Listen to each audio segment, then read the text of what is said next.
It's already like because Sponsored by Fieldhouse Social, the modern sports bar next to campus at University Commons. FieldhouseSocial.com. Enjoy kicks and deliver. Strike three. Rock Solid Sports, the only show with a home field advantage for UT Athletics. Here's tonight's host, Jackson Williams.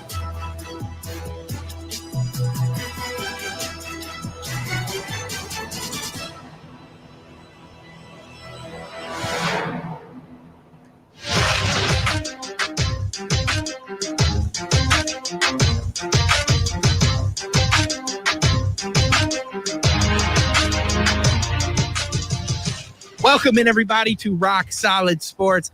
I'm your host, Jackson Williams. I got Joseph Bonanno alongside me. We got Bryson Wright and Chris Clark across the glass.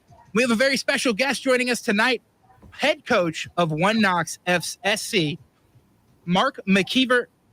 Coach McKeever, how are you doing tonight? Doing fantastic. Thanks for having me on. Appreciate that. Yes, sir. I'm going to kick it to Joseph for our first question. So, not a lot of people around here are familiar with the different leagues of soccer. So I guess my first question is just kind of give a breakdown of what the USL2 is, how it operates, and where you guys stand in it. Yeah, so League Two is considered the fourth tier of US soccer. MLS being the top tier, USL Championship being the second, USL 1 being the third, and USL 2 being the fourth, which is considered the highest amateur level in the country. Obviously, One Knox is starting this summer in League 2 with the ambition to be in League 1 as soon as we possibly can. Chris? Hey, Coach. Hey, Coach. It's good to have you on. Good to hear from you, and very happy and excited about this new club that is starting up here in Knoxville. Of course, you guys have been established for about a year now, but very excited about the season coming up. So going against a team like Asheville City, they are have been around for a few years now. You guys are just a brand new club.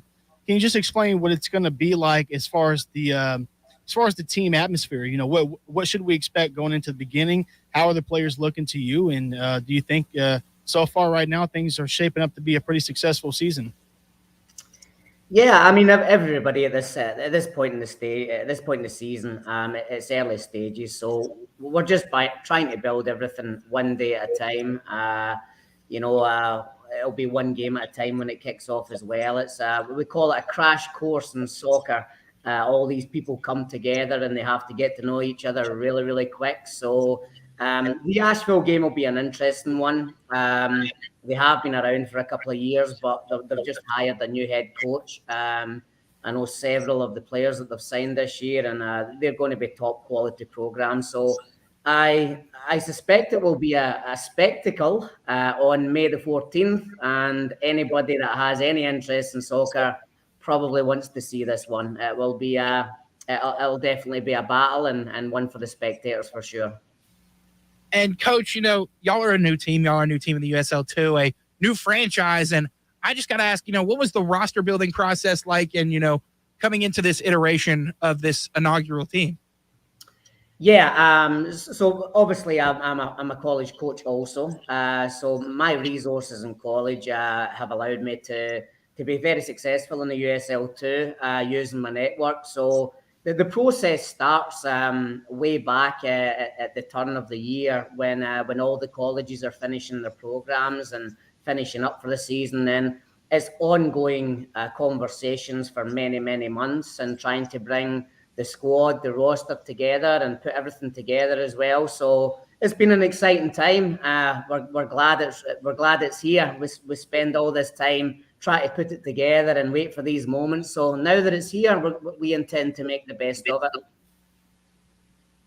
Coach, and I got to ask, so obviously the club will not have a true home in Knoxville, at least not until 2025 when they're set to bring that new multi-use stadium to the old city in downtown. So with you guys playing at so many different venues, I'm pretty sure you're playing at a couple different high schools, Maryville College as well. Just kind of what's that process like of getting the field ready, getting to the field, and how the game day atmospheres might look like as well.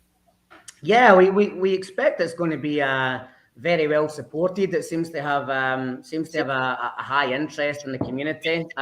We've had great feedback, so yeah, we're expecting a lot of fans out there come May 14th. Yeah, the jumping around the stadiums, it's all part of the USL too. Like some programs have set fields, others are kind of piecing it together, but most teams don't own their field in the USL too. They're hiring out colleges, they're renting out high schools, kind of like we have done. Obviously, we're jumping around a little bit, but I think as we get to those last 4 games at Maryville, there'll be a little bit of stability there. But we also think for the environment, for the culture, for the community, the games at the high schools at Austin East and Catholic will be tremendous atmospheres. So they may not be the greatest of playing surfaces, but we feel as though we're going to gain a lot by the atmosphere that can be created in those in those stadiums and those surfaces. What do you think it means? Just a quick follow-up here. What do you think it means that you guys will be able to have a true stadium home here in a few years? Obviously, it's pretty far down the road. And do you guys have any, are you guys being able to put any input into how the stadium is designed and anything like that? Yeah, I honestly don't have any pulse in the stadium. My concentration and my focus is tomorrow's training session and looking after my boys at the training field tomorrow. Then we'll, after we play the inner squad scrimmage on Saturday, we'll start to focus on our first regular season match in the program's history. So in regards to the stadiums in 25, my brain is not there yet. It won't be there until 25. I don't really have a pulse and, the business going on behind the scene. I'm going to leave that to the businessmen and the people that I put my trust in who are very, very good at what they do. So my focus is to wake up tomorrow morning, have a wee cup of tea and go and smash a training session. Love it, Coach. So moving on, what kind of culture do you want to build as a coach at One Knoxville? Yeah, good question. I think the immediate answer is a winning one.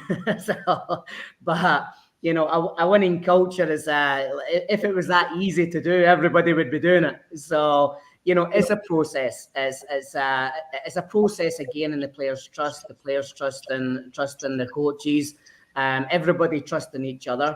And then when we, and I feel as though in the beginning it's a kind of, it's a blind trust. But I feel as though as the process goes on, we're going to earn that trust slowly but surely by repeatedly doing the right things time and time again for each other. The club doing the right thing for the players represent the club to the highest possible level. And hopefully we're going to try and make winning a habit. But first of all, it's training. So we're trying to adapt the training culture, evolve the training culture, evolve habits into winning habits, and hopefully that bleeds into the first game on May the 14th, which I can't say enough. I'm just super excited about it. Yes, for sure, Coach. And first of all, thank you for coming on again. I just wanted to ask, it seems like just in this area, especially with the new club in Nashville as well, just the sport has been growing.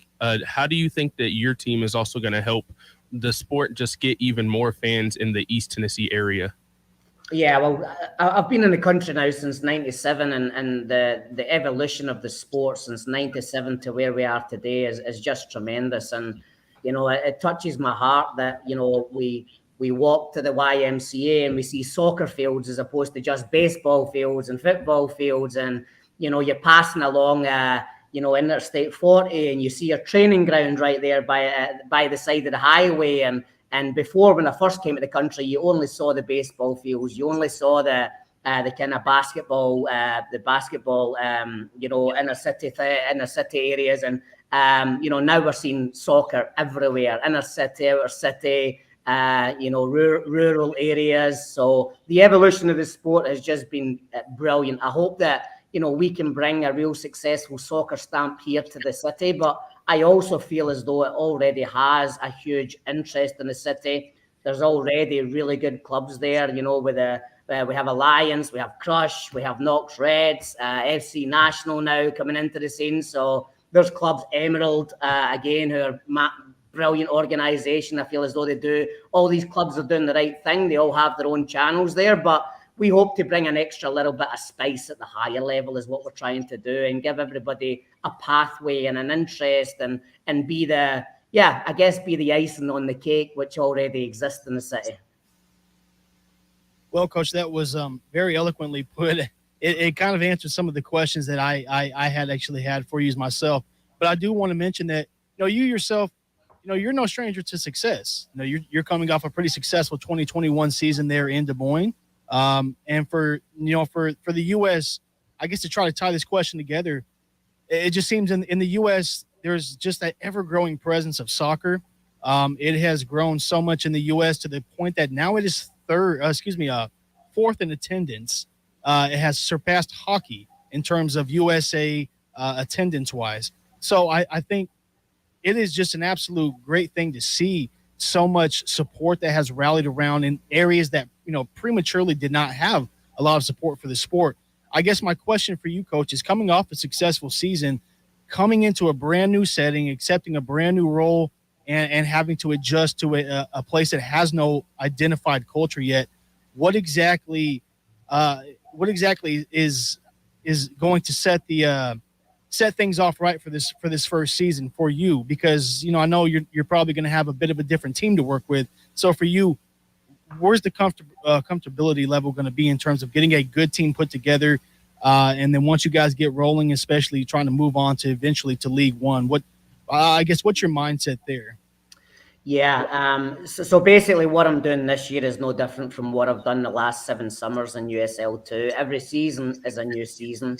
It's the same with the evolution of the college game as well. You have a roundabout of players, some go out, some come in, and it's always changing. So you're always having to kind of set new cultures, and we feel as though we've got a stamp on how to do that. We feel as though that, what we're doing has been successful. We don't need to change it. We just need to have the players buy into us and us buy into the players. In that process, we feel as though it will take care of itself. In terms of newness, I think I'd probably have more players returning that's played for me this year than any other USL2 season. We have, I think, 9 players that have played in the national championship winning team from last year coming to One Knox. Some of them are here already. Some of them are going to filter in this next couple of weeks. And then we have some players that have played for me in college as well that have joined us. And on top of that, there's a lot of players there that I have a really good pulse on because I've been watching them in the college game. I've been watching them in the pro game. So I understand a good bit about them before they get here. So it's not all new. There are some kind of foundations within what we're trying to set up. So we're hoping to take those foundations, make them a little bit stronger, and then starting to build this tower as tall as we can. Sky's the limit. And Coach, just a final question. Obviously soccer is pretty new. Tennessee has a pretty successful soccer program here, but pro soccer is very new. And, what is your ultimate vision for pro soccer here in Knoxville? Yeah, I mean, that's for me. I want our pro soccer experience to be a winning one, of course. I think the higher pictures is probably a question for the club owners and what direction the club wants to go in. Like I say, I'm just trying to do my best in USL2, and then, by the grace of God, if we get pushed into USL1, we'll give that a good whack as well and see what we can do. So no, I'm massively excited. I think for me, I love the sport. My life revolves around the sport. I've lived and breathed the sport since I could walk and talk. So it's just a blessing that I'm here and I'm coaching soccer in a city that has just been tremendous since the day that I've stepped in it. It's been overwhelming. The fans, the feedback, the support. It's just it's a place that I could see myself living for a long, long time. So, I hope that that's the case, and I hope that, I'm part of One Knoxville for a long, long time as well. Coach, thank you so much. We really enjoyed having you on, and we hope to have you on again, as the season starts going, and, good luck next weekend. We appreciate that. Thank you very much for having me on. Very much appreciated. That was Mark McKeever of One Knox FC. how excited are you guys about this new pro soccer team? I know, Chris, you were a part of a soccer team in Spain. What does it mean, pro soccer coming to Knoxville?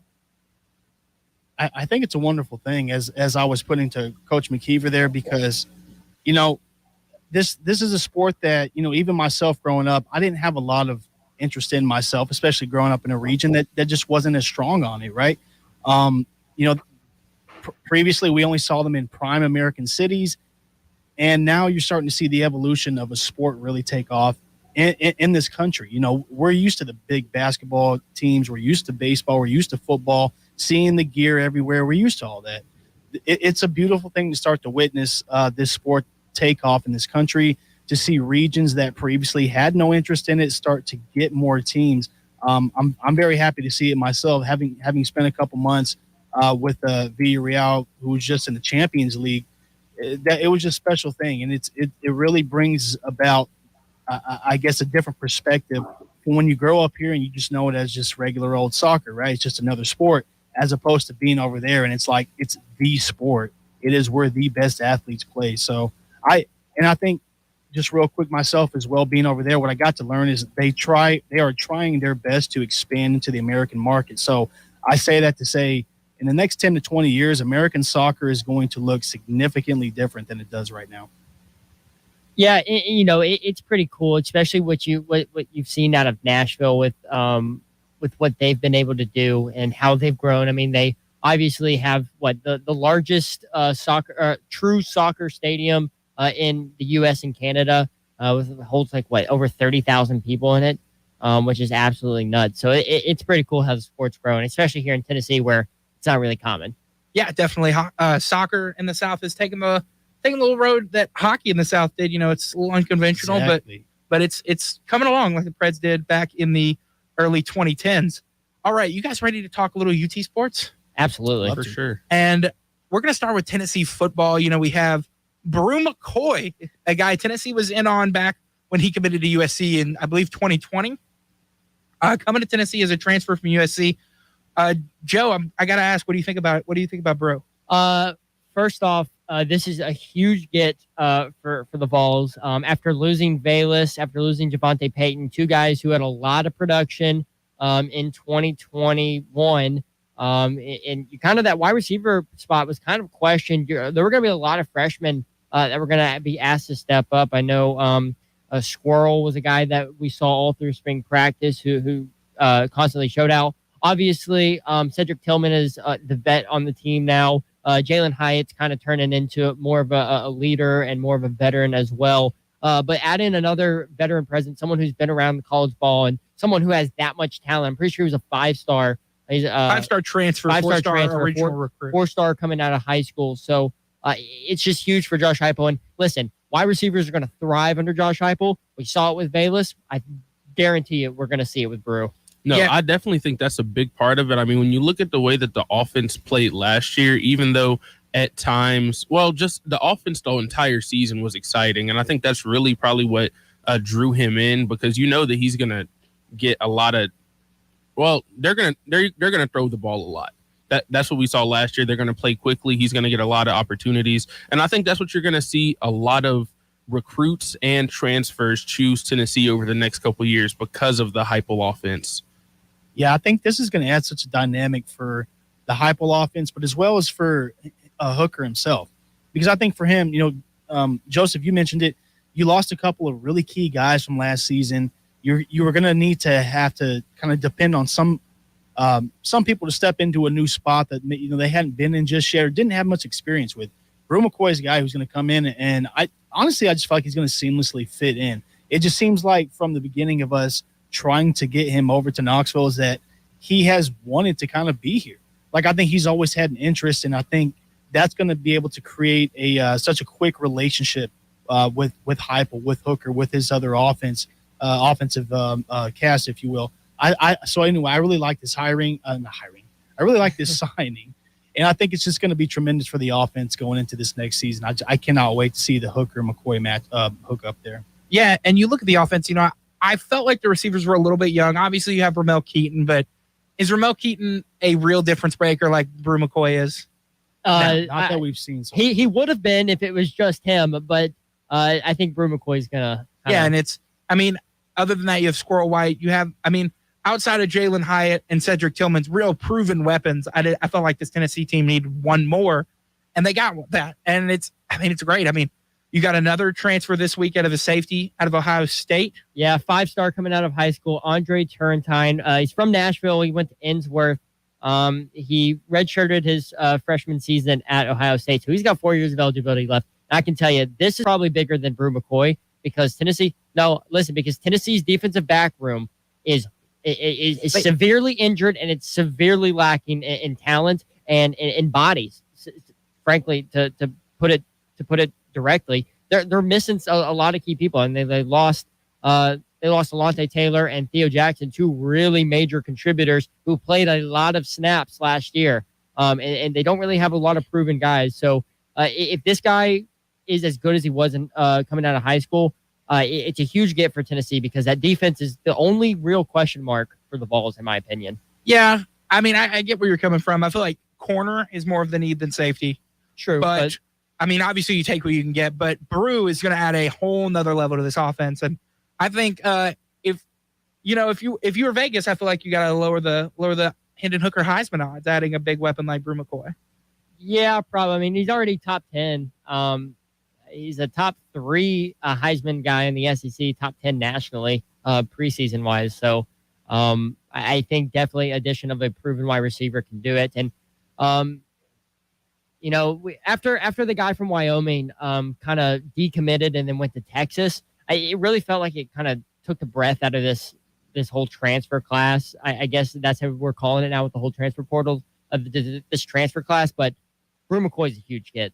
Yeah, no, and I also feel like a lot of people are overlooking this class in general because they're trying to get to 2023 so quickly because of all the guys they've looked in there. But if you look at the kind of the transfers they've got, especially adding like Brew McCoy now, I think that they've added what they need to be competitive again, and if not be a little bit better. Obviously, they lost a lot of guys, but I still think that Tennessee fans should be pretty excited about what's going on the football team going forward. Yeah, it's definitely interesting. You know who I want to see him go after, though? One more wide receiver. Get Jordan Addison in a Tennessee Volunteers uniform. Man, as much as dangerous as that would be and as electric as his offense would be and how happy Hendon Hooker would be if that happened, Addison, I really doubt Addison is going to come here. The Vols are going to pursue him. And I think any guy who has seen what Velus Jones Jr., Velus Jones Jr. was going to go undrafted if he went to the draft last year, and he went in the 3rd round this year. That kind of, and Jordan Addison's already probably a early mid-round guy. I would say second, third round. Probably. He could be a bona fide first-round pick in this offense. He was playing with Kenny Pickett, so Kenny Pickett's not a bad quarterback, but come on, Hendon Hooker now. In this offense, I feel like Tennessee just has a better offensive. A guy calling the shots in terms of the offense is better at Tennessee right now. What I like about Jordan Addison, though, the thought of him coming to Knoxville, he's already played in Neyland Stadium, right? That's true. He carved us up. That's why I want him. True. He already has nothing but good memories for himself in Neyland Stadium, so maybe he could come here, help create some more, but just in orange and white now. So I think Texas and Bama are the two biggest competitors for him, which is why I'm I'm not going to get any hope. Yeah, Texas already stole the one. Yeah, right? Texas I'm not worried about, but it's the Bama with Bryce Young and what they've done with all their wide receivers over the past decade. Yeah, I feel like they've had at least one first-round wide receiver every year in the last 6 years. It's like they just they have a factory in Tuscaloosa. They just keep pumping these guys out, and they just get better and better every year. Devontae Smith to Jamison Williams. Are you kidding? Nick Saban knows how to recruit them wide receivers. Definitely. Yeah, and we're going to see what happens with the transfer portal. But you know what else keeps getting better and better, Joe? This Tennessee baseball team. It is wild right now. Won 14-1. Chris was there, and Chris, what did you think of the Vols breaking the all-time program home run record while you were covering the game for us? Well, I tell you what, these boys just know how to hit the ball. They know how to get up there. They have the confidence, the swagger to go up against anybody in the country. And yes, I know this was just Alabama A&M, but for them to get off to such a hot start with Jordan Beck, leading the way for the Vols, 4 quick RBIs in the first couple of innings, and then they progress forward. and you get to the very end, right, the very last inning of an at-bat for the Vols, and you're thinking, okay, do they have a chance to break it? And they do. And it's like the tying home run from Ethan Payne, if I'm not mistaken, that was the one that you kind of scratch your head and thinking, wow, this is his first homer of the season. Who put their money on this guy tying the record? And who put the money on Logan Steenstra? Logan Steenstra didn't even put the money on himself because he slid into second base when he hit it. Yeah, he didn't even think it was a homer. That was a little confusing at first. But no, what this team has done this year is just incredible. I mean, they're 19-2 in SEC play. They're 8 games away from breaking the SEC win record in a single season. Vanderbilt did it back in 2013. It's 26 games. And something also to look forward to this weekend, Mr. Chase Dolander made his return. Yes. He made his return last night, only threw an inning. And, it was a good inning. No hits, nothing. So, I mean, literally nothing. I mean, it was Alabama A&M, so hard to judge. But projected starters are still Burns, Blade, and Beam, the 3 Bs. Yeah. Yes. And from what we heard from Dolander real quick in that post-game press conference, he says it's going to take him a minute to kind of get back into the rhythm he was at before, but that it shouldn't take very long at all. And I think we all kind of assume that, to be honest. So for Dolander, I think he's nothing but positive about what this means going forward. He's just excited to be back out there.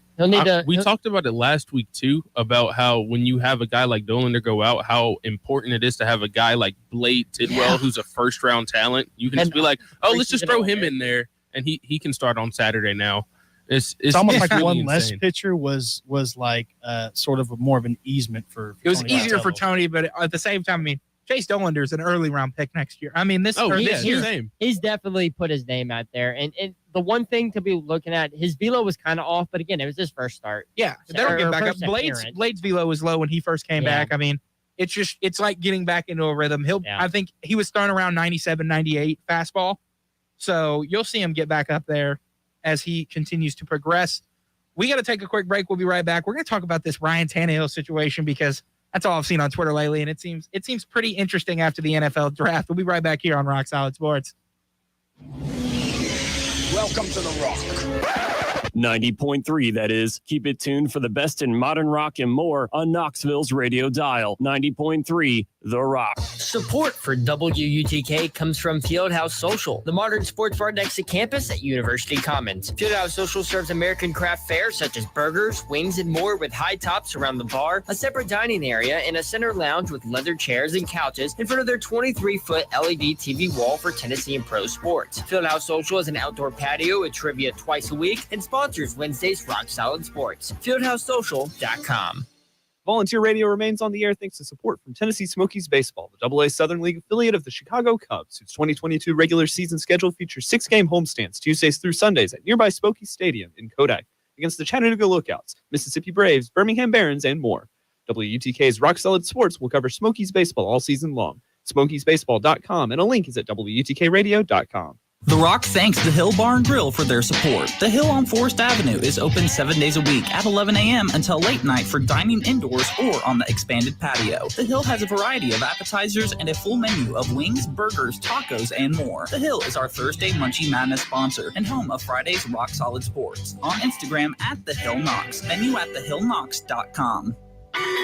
Knoxville, be sure to tune in Wednesday nights from 8 until 10 p.m. for The Alternative, sponsored by Bliss and Tory Mason Shoes on Gate Street and in West Town Mall. And Bliss Home at the Gallery Shopping Center, also sponsored by Boyd's Chicken Grill Bar and Live Music Venue in the heart of Knoxville's Old City. The Alternative features 2 hours of the best in Americana music from the station who first brought Knoxville music by bands from back in the alt-country days, like the Jayhawks, Uncle Tupelo, Steve Earle, and Jason and the Scorchers, to 90s Americana like the V-Roys, Whiskey Town, Lucinda Williams, Sunvold, and others, to modern-day Americana musicians like Molly Tuttle, Tyler Childers, Casey Musgrave, Sturgill Simpson, Billy Strings, and the Punch Brothers. You'll also get classic Americana like Johnny Cash, the band, and Emmylou Harris, and there's always Patsy Cline at 9. Tune in Wednesday nights at 8 for The Alternative. Sponsored by Boyd's Chicken Grill, Bliss Home, and Tory Mason Shoes, and only on 90.3 The Rock, UT's College of Rock. Hey there, this is Imogen Heap, and you're listening to 90.3 The Rock, where music matters most. Volunteer radio remains on the air thanks to listener donations and support from the UT Athletic Department. After making it to Omaha last season, the 2022 baseball fall season begins in February and runs into May, featuring games with SEC rivals South Carolina, Alabama, Georgia, and more at Lindsey Nelson Stadium. Season group and individual game ticket info is at allvols.com. Students need to show their valid UT ID at the gate for entrance. Tune into Rock Solid Sports for UT baseball coverage, and The Rock wishes Coach Vitello and the Baseballs good luck on the diamond this season.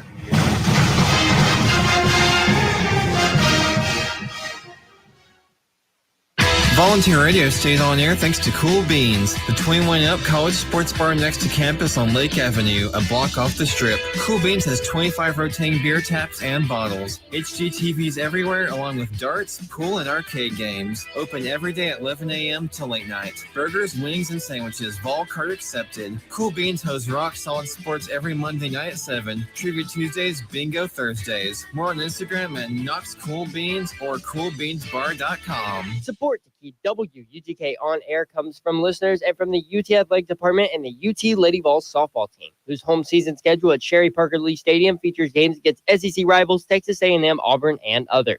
Allvols.com for Lady Vols softball tickets and more. UT students need a valid UT ID for admission to all home games. WTK's Rock Solid Sports provides UT softball coverage. Volunteer Radio wishes the 2022 Lady Vols softball team good luck as they compete to return to the College Softball World Series. 90.3 The Rock. Streaming 24/7 at WUTKRadio.com or on the free Radio FX app. On Twitter and Instagram at WUTK The Rock.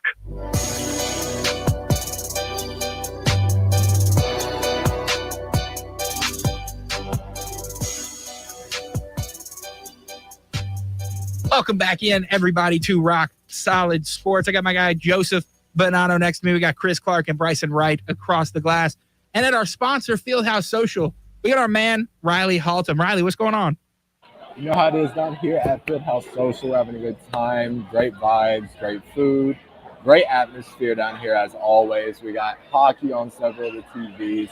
We got the NBA playoff, Miami and Philadelphia right around the corner. So yeah, get in here, come enjoy some food, listen to the trivia going on. I'm sure you can hear it. So yeah, great atmosphere as always down here at Fieldhouse Social. Definitely, always appreciate Riley heading on down to Fieldhouse for us and enjoying that awesome trivia night. And who's not having a fun time right now? Ryan Tannehill. Let's get into this. So if you didn't know, the Titans drafted the Titans number one traded away his best receiver, A.J. Brown, after Brown demanded a trade from the Tennessee Titans. And they traded him on Thursday night during the first round to the Eagles, and they selected Treylon Burks, new wide receiver out of Arkansas. And on Friday night, they drafted his potential replacement in Malik Willis out of Liberty. And Tannehill had a media press conference yesterday. And he basically was asked about his relationship with Malik and said, it's not my job to mentor him. And if he learns something from me, that's great. And I'm going to start. I rarely start these conversations, but I got to say, I understand what he's saying. And I think what he's saying isn't bad. The way he worded it was just awful. It was just it was the worst way you could have worded it, because he came out and said, like, it's not my job. And then the way he started it, no problem. The way he ended it, if he learns something from me, that's great. That sounds like very dismissive, very whatever to me from Ryan Tannehill. And I definitely see that. I can definitely see how that comes off. But you got to think, this is Ryan Tannehill. Dude has been nothing but a great teammate for every single person on that Titans organization, especially when he came in as a backup. When he took Marcus Mariota's job back in 2019, he's done nothing but be a great teammate. And obviously, the dude whose possible replacement might have just got drafted, he's not going to go out and be like, oh, yeah, I'm so happy that just happened. But he's, like you said, he misworded it. I think this whole situation is being blown out of proportion because a lot of these like national media, we've seen TV, radio, Twitter, like PFF and all these like major profiles have been just doing the "it's not my job to mentor him" quote without reading the rest of the whole question or his whole answer to the question. Because he started off saying, he's like, yeah, me and Malik are going to be watching the same film together. We're going to be running the same plays together. We're going to be basically playing with the same personnel together. And he's like, it's not my job to mentor him, but if he learns something, that would be great. Yeah, that's where the comment comes off as dismissive. We're going to be doing this. It comes off very dismissive. And you know what's funny? Titans fans clamor about not getting talked about on national media. And now when they're doing everybody's talking about the Titans right now because they're the only show in town. They only talk about the Titans when it's like the worst possible thing you want them to talk about. When Derrick Henry got hurt, when AJ got traded, and when Ryan Tannehill screws up and says something that sounds bad. Yeah, Joseph, I understand what you're saying, but you can't just say like I think the one thing that I'll never say bad about Ryan Tannehill is the way that he conducts himself off the field. I think he's a great person, and I think that he is going to be good for Malik Willis. But to come out and just say it's not my job to mentor him like that, it doesn't come off the way that everything I've seen about him in the past makes me feel like the person that he actually is, if that makes sense. I feel like he's a good person. I feel like he would be a good mentor for Malik Willis, especially when it comes to like just learning about NFL life in general, not just stuff on the field. But to come out and just say it's not my job to mentor him, it doesn't sound right. It doesn't sound like the Ryan Tannehill that we've kind of come to know. And let's be honest, if Malik Willis has a question for Ryan Tannehill's probably going to answer it. Okay, it's not like he's going to cold shoulder. I mean, Ryan Tannehill. I feel like it will be a little bit of cold shoulder for. I feel like that makes Malik hesitant. That's going to make Malik think twice before he asks a question, Ryan. I feel like that's not. I mean, obviously, I'm giving Tannehill a little bit of a pass here. Dude had a horrible weekend. Oh yeah. I mean, he was on a boat on Instagram on like Thursday. That blew up, and then AJ gets traded. Malik gets drafted. He got bashed for not being at the very first voluntary workout for the Titans. He got bashed. Week. Yeah, he got bashed for that. They traded AJ without telling him. They drafted Malik without telling him. And Dude then had a bad weekend. And then he comes out and he talks about his mental health, and he's getting bashed on social media. Not about the mental health thing. I saw a lot of him saying that he was making excuses and that it was not that serious. He just needs to play better, which is something pro athletes have to go through a lot. It's ridiculous. But dude, like you said, dude had a bad week. He was probably just really pissed off at the front office. He was probably pissed off with himself still. Apparently he had to go to therapy for the playoff loss, which if he did, good for him. Hopefully he's better and in the right mindset. But for this season, Ryan Tannehill's on the hot seat. He does not need to be worrying about the third-round rookie quarterback that just got drafted that's probably going to take his job. He needs to be worried about playing better and possibly trying to keep his job, and if not, get the Titans back to the playoffs and redeeming himself in the playoffs. That's true. He needs to worry about winning games. I think that's what he should have said. What he should have said is, I hope that Malik can learn something from me, but my first focus is winning football games. That's what he should have said. I think ultimately, but he just said it the wrong way. You look at the media, you say, "I'm here to win football games." If Malik has a question, I'm here to talk to him, but my focus is winning football games. And this is a non-story. This is not getting talked about anywhere. Yeah, no one's bringing it up. The thing is, he had this press conference scheduled in advance. He knew what he was going to say to that question. That's what makes me think differently about this situation. He was having this press conference was scheduled in advance. It wasn't like a spur of the moment thing. Yeah. And he knew, the Titans drafted a quarterback. They're going to ask me about that because, I'm a quarterback. Also, we aren't sure what the whole out of the spotlight, what that relationship is between them, because it did come out that Ryan Tannehill did finally text Treylon Burks, and he texted Malik Willis as soon as Malik Willis got drafted. That both came out, which is obviously something good that you want to have seen. And we don't know how much they've talked. We don't know what was said. We don't know how that dynamic is working. So it's a lot of blown up of one very small sample size. One very small sample size in a really poor situation. It was a really bad, like you said, a really bad week for Ryan Tannehill. I just think it's being blown out of proportion. Everyone needs to just relax because we won't know what the whole everything is like until way down the road. Yeah, I think looking at it from my perspective, obviously you guys are the diehard Titan fans. Looking at it from the fans' perspective, mine looking at it is really not a whole lot different, to be honest with you. I think what kind of getting at what Joe is talking about here is that with Ryan Tannehill, I think this is a situation where he's been in Tennessee now for some odd years. He has enjoyed relative success, though of course go disregard this past playoffs. But he has kind of almost found a home. And that's not something he's really had in the NFL. With the Titans going and drafting Malik Willis, now all of a sudden this guy's almost caught off guard. Now it's like he knows, okay, things are not as secure as maybe I would have liked them to have been, or maybe as if he was a bit delusional, maybe as much as he thought that they were. Because I think everybody knew, Ryan Tannehill is leading this team great. But, a better quarterback than the Titans are just extremely explosive. So I don't know. It's a weird situation, but I think to sum it all up, it just reminds me of one of my favorite phrases. It's not what you say, it's how you say it. And I think you guys have kind of hit the nail on the head here. He could have said the same thing he did say, but put it a lot more professional, a lot more productive wise. Yeah. And with the Titans, with respect to Malik Willis, you can't pass that up. He fell all the way to 86. Are you kidding me? That was gold falling in your lap. A lot of Titans fans wanted him at 26. That is 60 points. That is a full 35. 2 rounds later.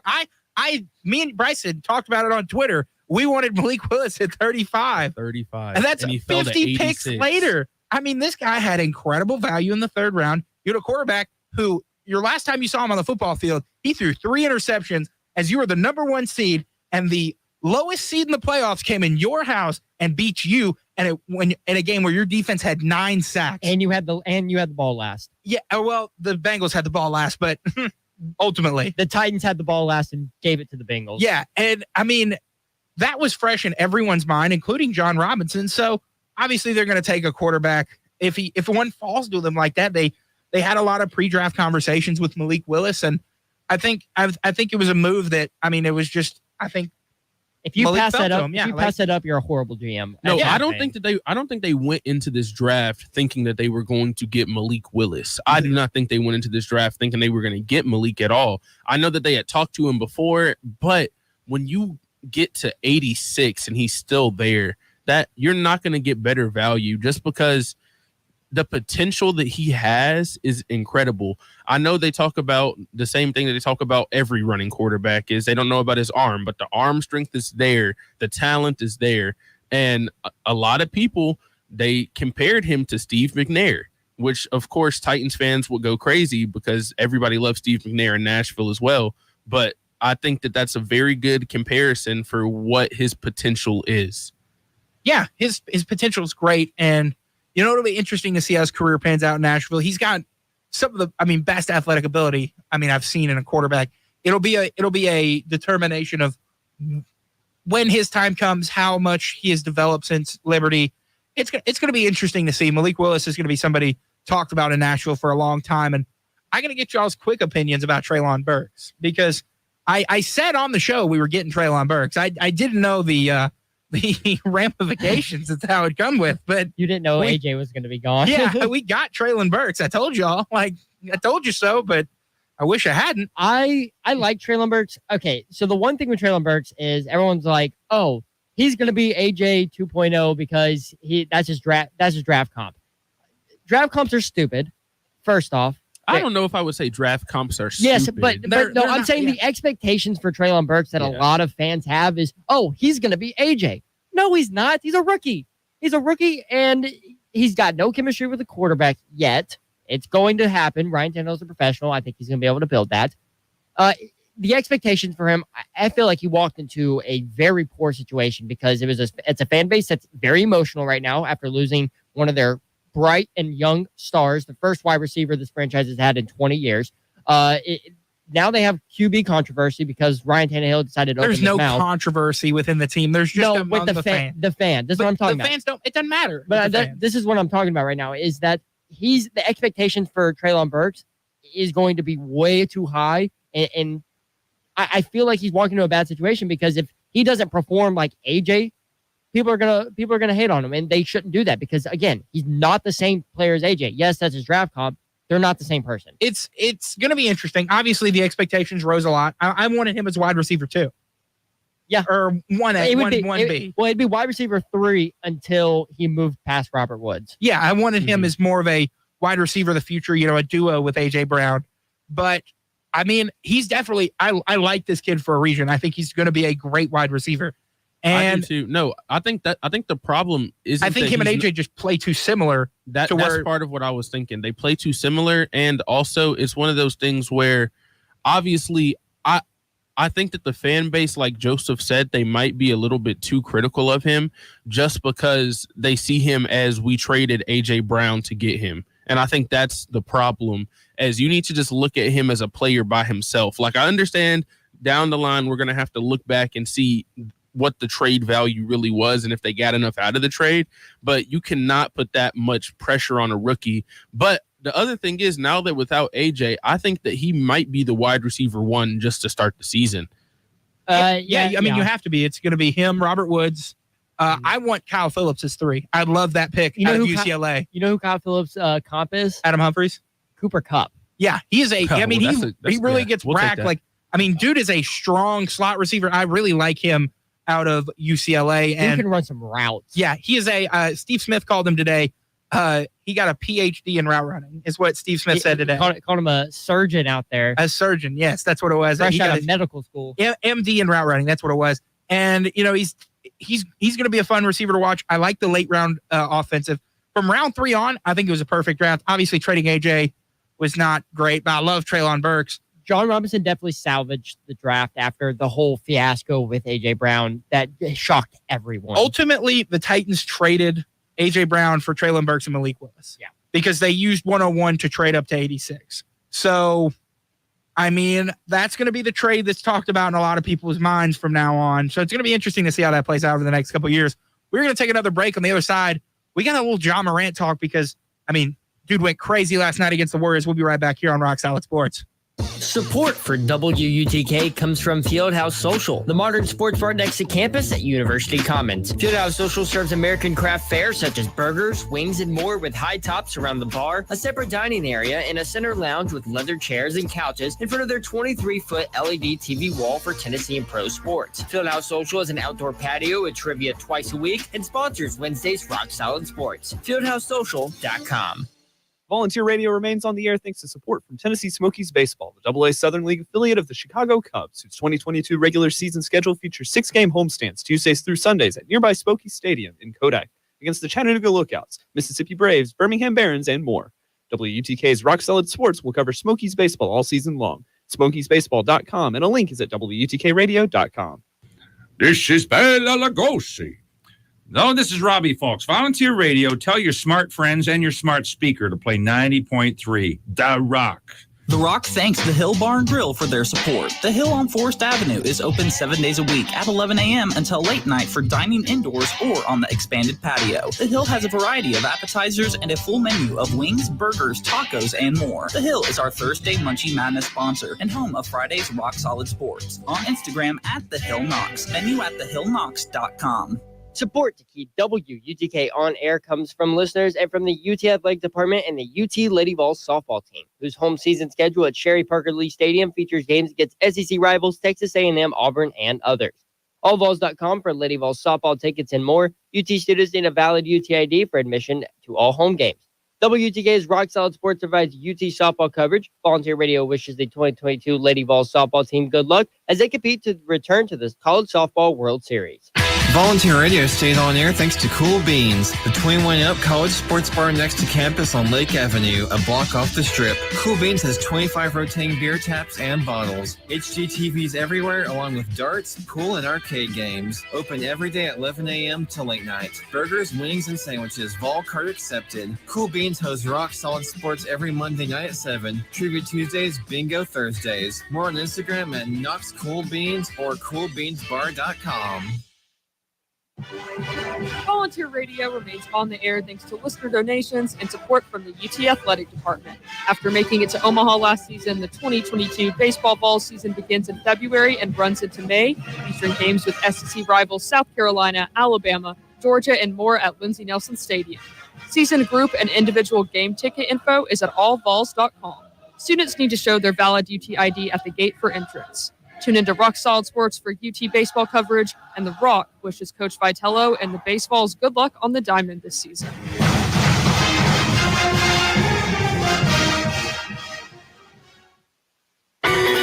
Knoxville, be sure to tune in Wednesday nights from 8 until 10 p.m. for The Alternative, sponsored by Bliss and Torrey Mason Shoes on Gate Street and in West Town Mall.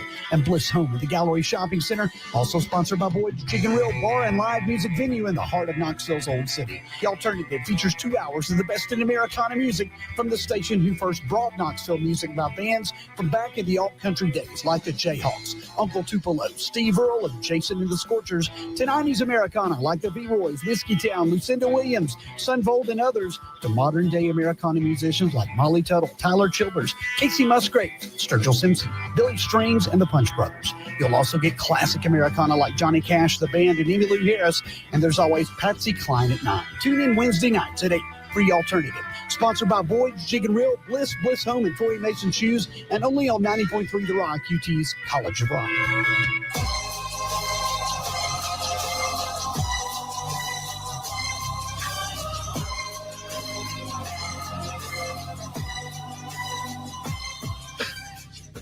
Welcome back in, everybody, to Rock Solid Sports. Got Joseph next to me. Got Bryson and Chris across the glass. We got Riley Haltom at our sponsor, Fieldhouse Social, 2525 University Commons Way. Riley, what's going on? Good time has always gotten here. Jackson, we got all kinds of games on the TVs, good food. I'm getting hungry with it just walking past me. I can smell it in the air, you know. So, yeah, come down here, enjoy the atmosphere, watch some sports, get some good food. Come see me down here at Fieldhouse Social for the end of the show. Definitely. Always a good time at Fieldhouse Social, 2525 University Commons Way. And you know what else was fun last night? The FedEx Forum. John Moran went crazy. 47 points, 8 assists, 8 rebounds for him against the Warriors last night. And before we get into Ja, Bryson, I got a question for you. You know, Steve Kerr's halftime interview, you know, he said the Grizzlies were playing dirty.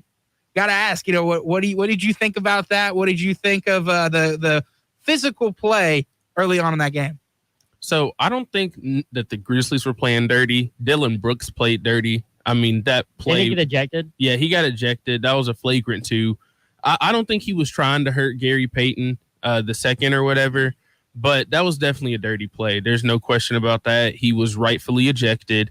But I don't think there were really any other dirty plays. I know that Draymond ended up getting hit in the eye, but it was on one of those plays where they were just both going for the ball. He kind of just caught a random elbow, and Draymond has done that to people for the past 10 years on accident or on purpose as well. So I don't think that's why even Draymond said after the game that play wasn't the play that they were worried about, which I agree with them with the Gary Payton. The second thing, I do think it was a bad play. I look at it even just from like a fan perspective. If I'm talking about if I saw somebody do that to Ja, I probably would have said the same thing. Well, Ja did get hit in the eye. Yeah, he did get hit in the eye, but it wasn't as bad as that Dylan Brooks also, play.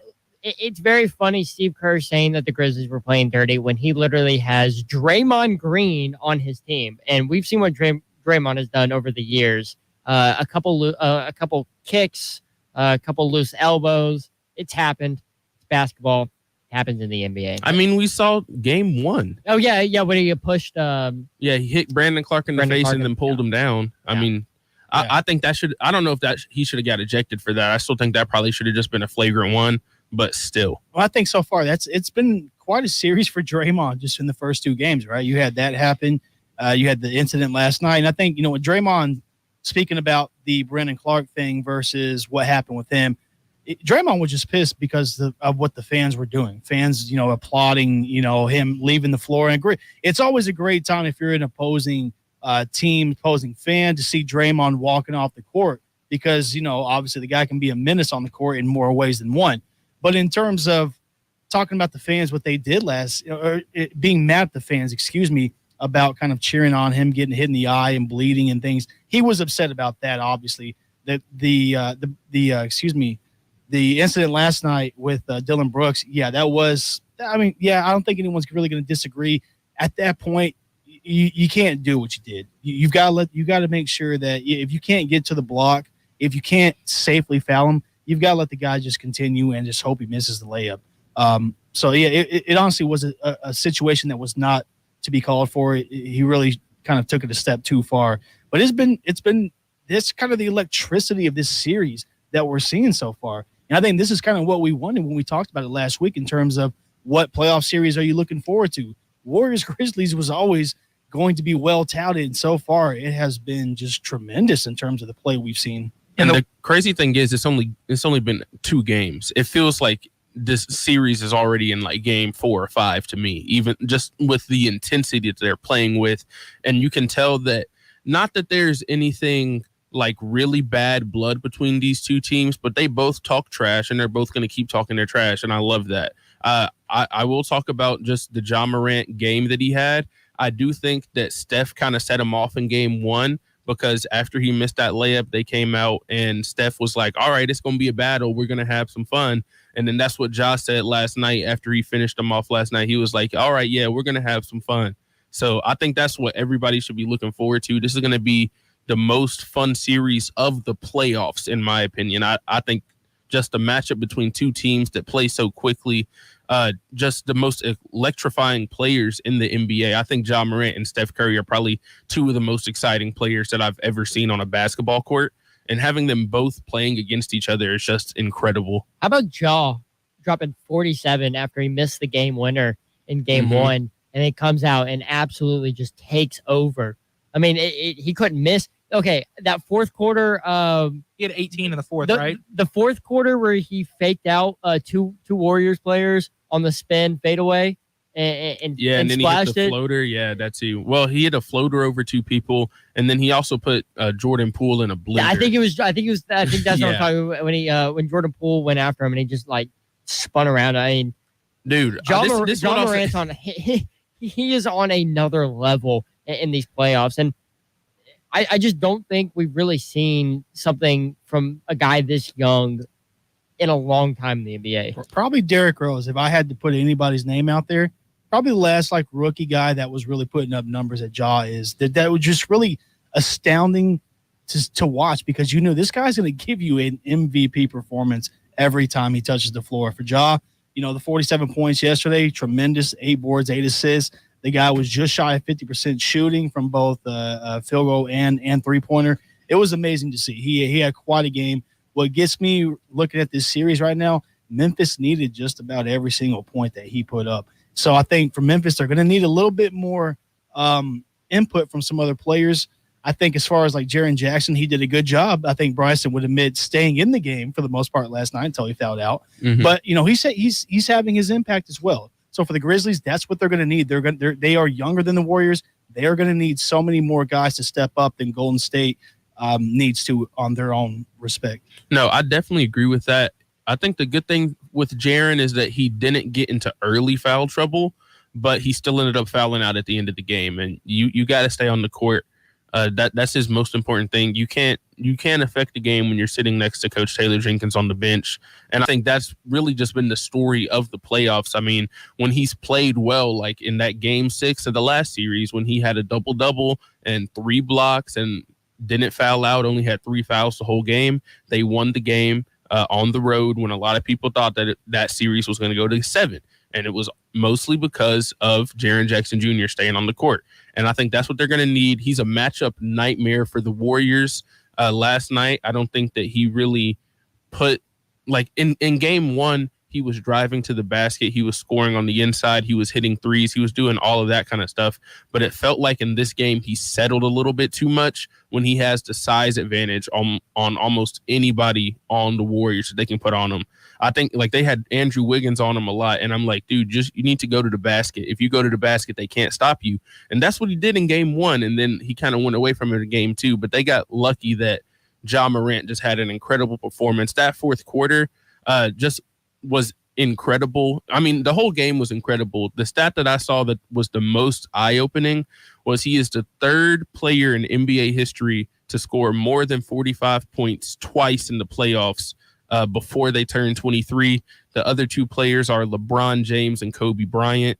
So I would say that's some pretty good company to be in. Shout out to Ja. That is great company to be in. Yeah. I think the other astounding fact from last night's game for me, I thought you were going to go this direction, was the 5 for 23 from Steph and Clay from 3. Oh yeah, that too. That was remarkable. I've never seen those 2 guys shoot the way that they did. I know Clay's going to have to come back into his own rhythm. I get that, man. But like, you know, last night, man, it was not a great performance from the Splash Brothers. Well, Steph said it after the game because I listened to like all the post-game interviews and stuff, and it was the shot selection. And I think that was really the problem with Clay is there was one time where they had a 1-on-4. It was only him and 4 Grizzlies were back, and he was like, instead of taking it out, I'm going to take a contested mid-range jumper. And it's like that's not the shot that they needed at that point. Yeah. So I think it's going to be about shot selection for them. When you're such a great shooter the way that they are, I feel like sometimes you can kind of force yourself to kind of get into a rhythm, but they don't have to. Like they don't need to do that. They're good enough. And Bryson, really fast before we have to go, what is your ultimate prediction for this series? Grizzlies in 7. All right, I got Grizz in 6. Joe, what about you? Grizz in 7. All right. Well, that is all the time we have for tonight. For Warriors in 6, if I had to throw one in real quick. I'm sorry. All right. I'm sorry. I'm going to be the bad guy. Warriors in 6. I'm sorry. Oh, come on. Grizzlies in 7. Grizzlies in 6. I got the Grizz in 6. Riley's got the Warriors at 7. And that is all the time we have for tonight's Rock Solid Sports. I'm Jackson. That's Joseph. We have Bryson and Chris across the glass. We had Riley at Fieldhouse. We'll see you guys on Friday.